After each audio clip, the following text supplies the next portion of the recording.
અમદાવાદના Vadaj police station વિસ્તારમાં બનેલી ઘરફોડ ચોરીની ઘટનાએ પોલીસને ચકિત કરી દીધી છે. ડોક્ટર પ્રવીણના ક્લિનિકમાં બે ઠગો દર્દી બનીને આવ્યા હતા, જેમાંથી એકે કમરના દુખાવાનો ઢોંગ કરતા ડોક્ટરને વાતોમાં વ્યસ્ત રાખ્યો અને બીજા ઠગે તકનો લાભ લઈને ડ્રોવરમાં રાખેલા 5 લાખ રૂપિયા પર હાથ સાફ કરી દીધો હતો, જેના સીસીટીવી પણ હવે સામે આવ્યા છે.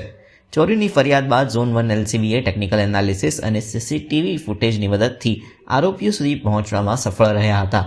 પોલીસે શાતીર આરોપી મધ્યપ્રદેશના રાજકુમાર શર્મા અને બ્રિજ કિશોરને સાબરમતી વિસ્તારમાંથી દબોચી લીધા હતા. અમદાવાદ શહેરના વાડજ પોલીસ સ્ટેશન વિસ્તારમાં 30 નવેમ્બર 2025ના બપોર પછીના અરસામાં આરોગ્ય કેન્દ્ર નામનું પ્રાઇવેટ ક્લિનિક ધરાવતા ડૉક્ટર પ્રવીણભાઈ આચાર્યના ત્યાં બે ઈસમો દર્દી તરીકે આવે છે. ડૉક્ટર પ્રવીણભાઈને વાતોમાં ઉલઝાવી આમાંનો એક ઈસમ ડૉક્ટરની પાછળની બાજુની ચેર પસાર કરી અને 5 લાખ રૂપિયા રોકડા એમના ડ્રોવરમાં મૂકેલા લઈ જાય છે. ત્યારબાદ આ વાતની જાણ પ્રવીણભાઈ આચાર્યને થતાં તેમણે પોલીસનો સંપર્ક કરી પોલીસે કાયદેસરની ફરિયાદ દાખલ કરી તપાસ હાથ ધરેલ હતી. ક્લિનિકની અંદરના કેમેરા જોતા ફેસ આઈડેન્ટિફાઈ કરવાનો પ્રયત્ન કરવામાં આવ્યો. ટેકનિકલ અને હ્યુમન રિસોર્સિસની મદદથી ગુનો શોધી કાઢવા માટે મહેનત કરવામાં આવી રહી હતી. એ અરસામાં ઝોન 1ની એલસીબીની ટીમને એવી માહિતી મળી કે આ જે સીસીટીવી કેમેરામાં બંને ઈસમો દેખાય છે એવા ભળતા ચહેરાવાળા બે વ્યક્તિઓ સાબરમતી રિવરફ્રન્ટ વેસ્ટ ઉપર ઊભેલા છે. બાતમી વેરીફાઈ કરી બંને ઈસમોની પૂછપરછ કરવામાં આવી.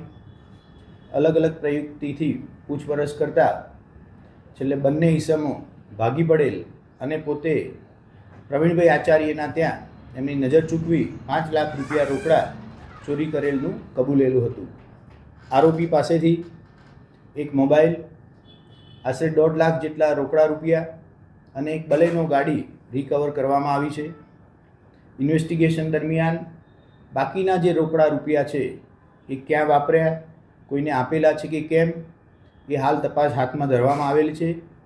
અટક કરેલ આરોપીઓ રાજકુમાર વિષ્ણુપ્રસાદ શર્મા અને બીજા આરોપીનું નામ બ્રિજ કિશોર પોતાનું હોવાનું જણાવેલ છે.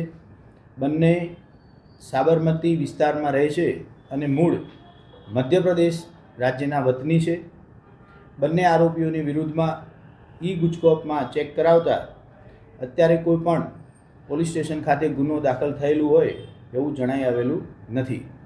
ઇન્વેસ્ટિગેશન દરમિયાન આના સિવાય પણ આ બે ઠગ લોકોએ અન્ય કોઈને છેતરી અને નાણાં કે દાગીના લીધેલા છે કે કેમ એ દિશામાં પણ હાલ તપાસ ચાલુ રાખવામાં આવી છે.